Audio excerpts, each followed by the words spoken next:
ساجد الله افغان ملما د کونړ ولایت د پیش درې ولسوالۍ د ګونډیل د کلي اوسیدونکی یم. خپلې لومړنۍ زده کړې مې په کونړ ولایت عمرا خان علي لیسه کې سرته ورسولې او خپل عالي تحصیلات مې په کابل کابورا پوهنتون کې په فارمسي برخه کې سرته ورسولې.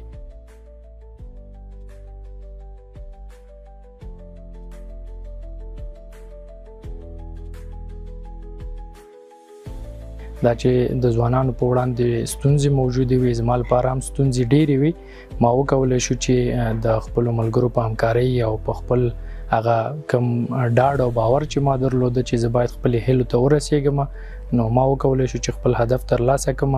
او عالي تحصیلات د دندې ترڅنګ خپل عالي تحصیلات بشپړ کړم. زمونږ فعالیتونه ډیری د ځوانانو په برخه کې وو، د یتیمو ماشومانو په برخه کې وو، د عامه پوهاوي په برخه کې وو، د روغتیا په برخه کې وو چې موږ په دې ډیری برخو کې د نوي نسل لپاره زمونږ کارونه وو چې هغوی لپاره موږ ډیری فرصتونه برابرول، د ښځو لپاره هم په لاسي صنایعو کې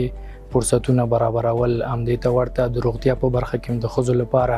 عامه پوهاوي کې ونډه درلودله چې دوی ته سهولتونه برابر کړو. همداسې دې ته ورته په مختلفو برخو کې موږ د نوي نسل لپاره کار کړی دی او لا هڅه کوو چې دوام ورکړو.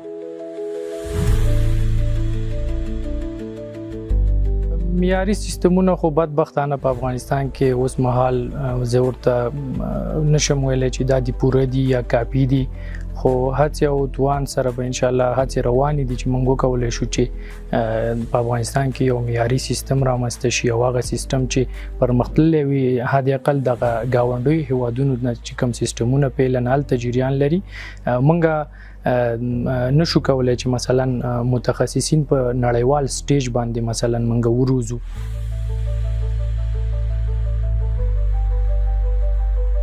لکه څنګه چې دلته کوم سیستم فعلا روان دی،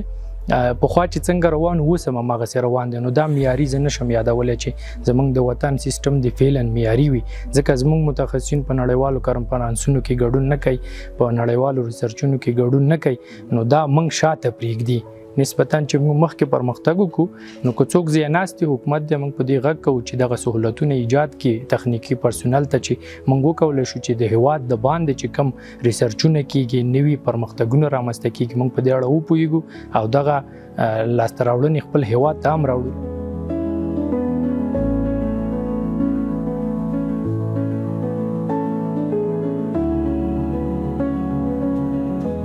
ټولو ځوانانو ته زما دا پیغام دی چې اوس وخت کې چې کوم حالت زه وینم دا د اندېښنې وړ دی، که داسې دوام وکړي ډیری ځوانان مهاجرتونه کوي چې دا نه د هغوی په خیر باندې دي نه د وطن په خیر باندې دي،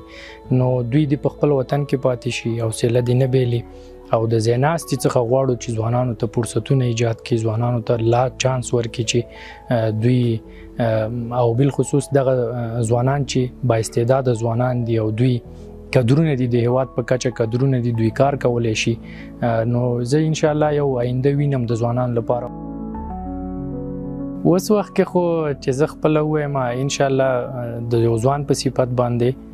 زه یو هیله لرم چې انشاءالله افغانستان به یو ثبات ته رسیږي او ځوانان به انشاءالله د دې خاورې اصلي مالکان هم دا ځوانان دي، د واک ګدۍ به سبا هم دې ځوانانو سره زه تر دغه خوشباور یم چې انشاءالله موږ به تر یو ځای چې اوس کم ځایناستي موږ وینو دلته، نو د دې ځایناستو په ځای به نور ځوانان به راځي او دغه ځای به د راتلونکي لپاره نیسي.